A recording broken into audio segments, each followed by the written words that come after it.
Sleeping Beauty. Once upon a time, in a faraway kingdom, a king and queen longed for a child. They tried for many years, praying and hoping for a child to bless their lives, but their prayers went unanswered. Finally, after many years, their wish was granted, and the queen gave birth to a beautiful baby girl. They named her Aurora, a name that means dawn, signifying the hope and joy she brought to their lives. To celebrate her birth, the king and queen organized a grand feast. They invited not only the nobility and important figures from their own kingdom but also fairies from far and wide, hoping that these magical beings would bestow blessings upon their cherished child. The feast was a magnificent affair, with the castle adorned in the finest decorations and tables laden with the most exquisite foods. Guests arrived from all over the kingdom, dressed in their finest attire, eager to celebrate the birth of the princess. Among the guests were 12 good fairies, each bringing a special gift for the baby princess. The fairies were seated at a special place of honor at the feast, and one by one, they stepped forward to bestow their gifts upon Aurora. The first fairy, with a voice as soft as a breeze, blessed Aurora with beauty, ensuring that she would grow up to be the most beautiful woman in the kingdom, with a face that would outshine the sun and the moon. The second fairy, with eyes as wise as an owl's, blessed Aurora with wisdom, so that she would be not only beautiful but also wise and understanding, able to make just and fair decisions.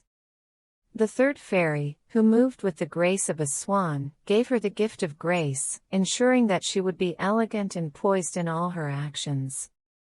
The fourth fairy, whose voice was as sweet as a nightingale's, blessed her with the gift of song, giving her a voice so melodious that it would enchant all who heard it.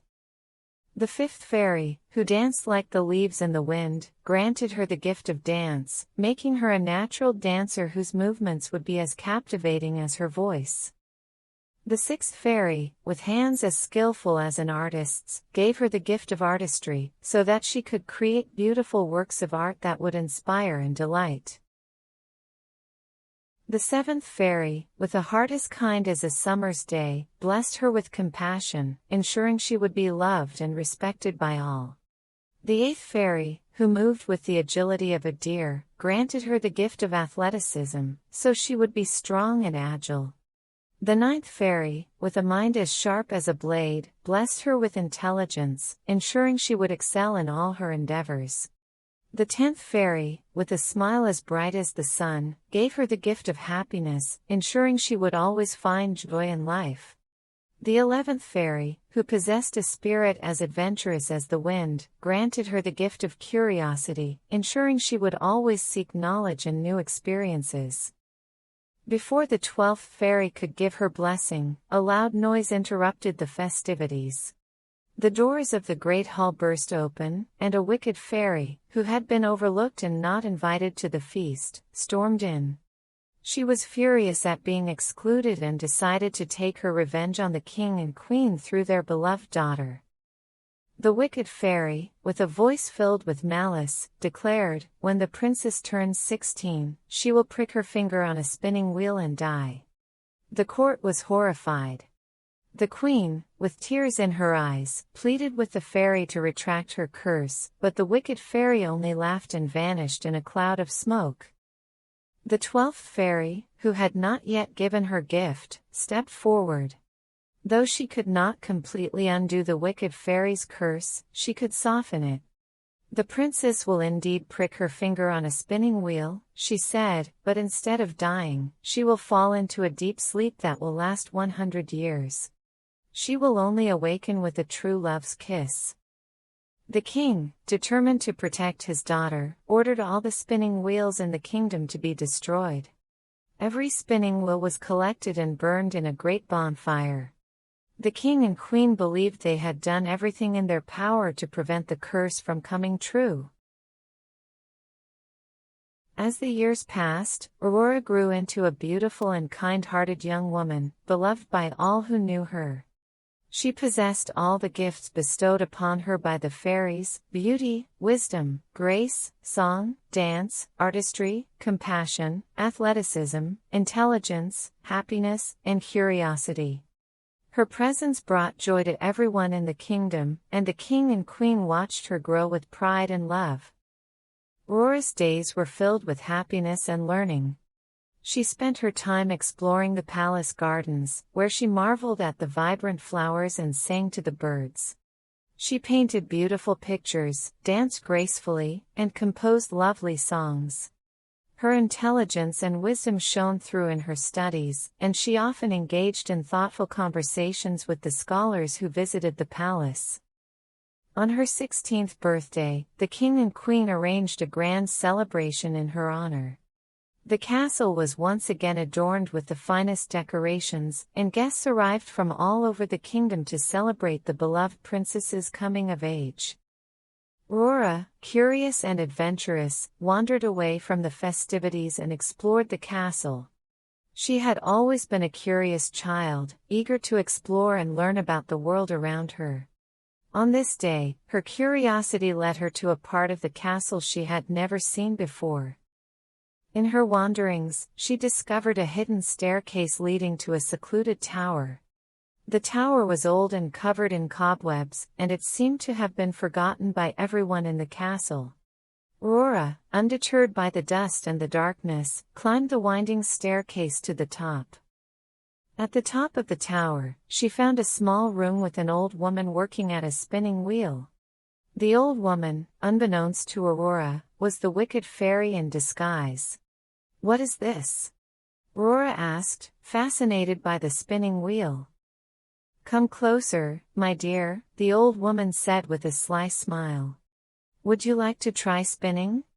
It's quite simple and very rewarding."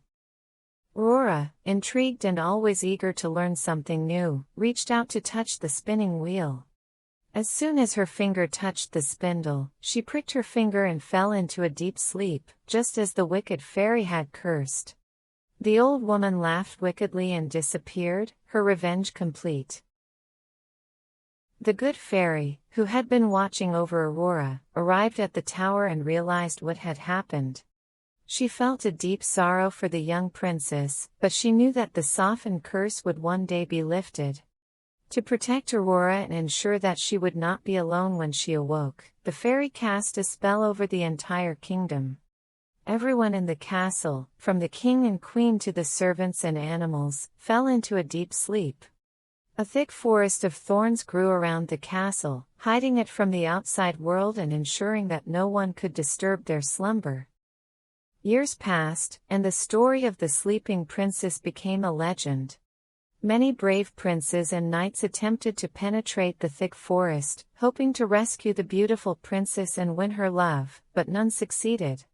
The forest was too dense and the thorns too dangerous, repelling all who tried.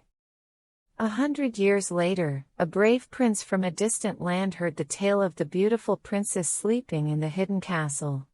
The story captivated him, and he decided that he would be the one to break the curse.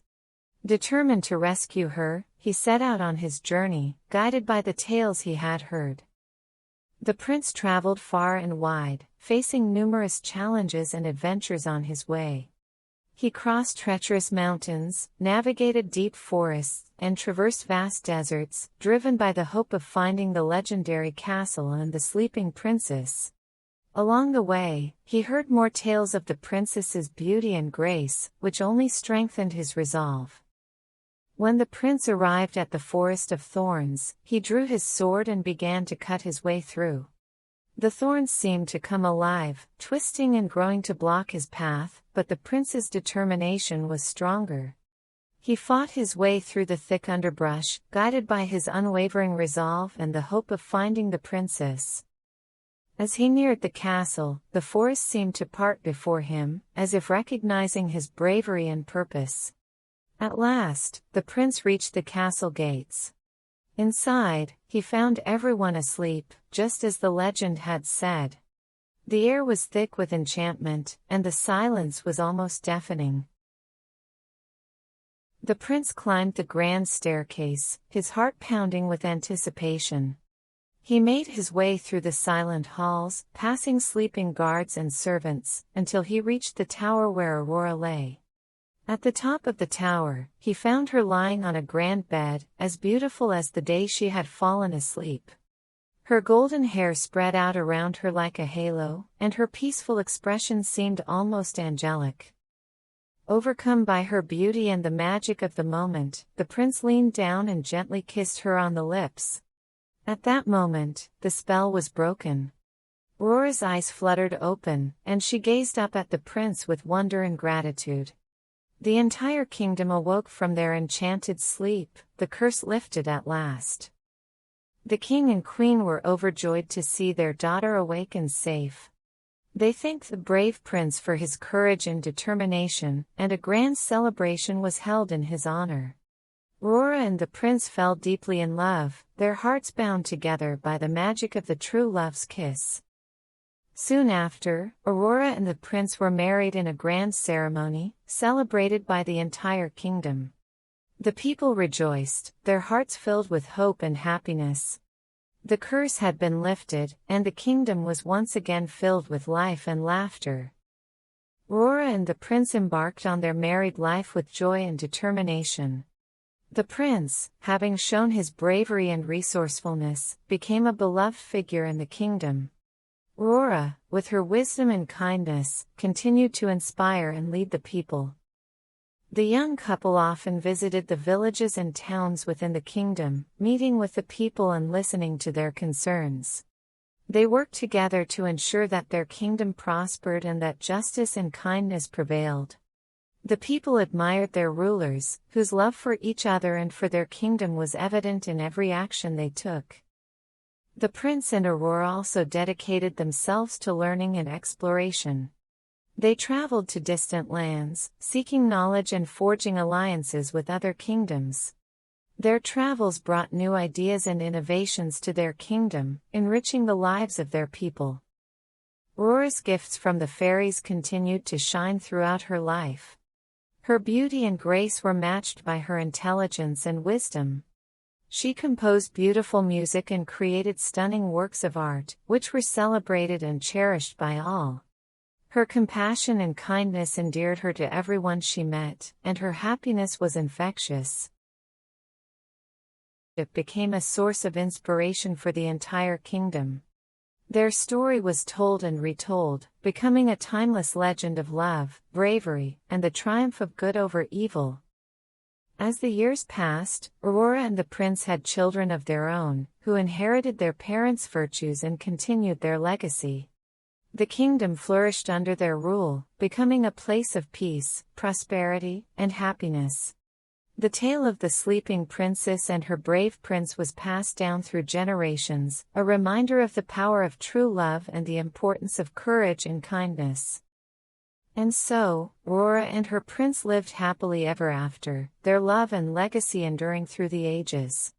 The memory of the wicked fairy's curse faded into history, replaced by the enduring story of true love's power to conquer all. The kingdom remained a beacon of hope and joy, where the lessons of Aurora's story were never forgotten. The people lived in harmony, inspired by the love and wisdom of their rulers. The legacy of Aurora and her prince became a guiding light for future generations, reminding them that with love, courage, and kindness, any challenge could be overcome.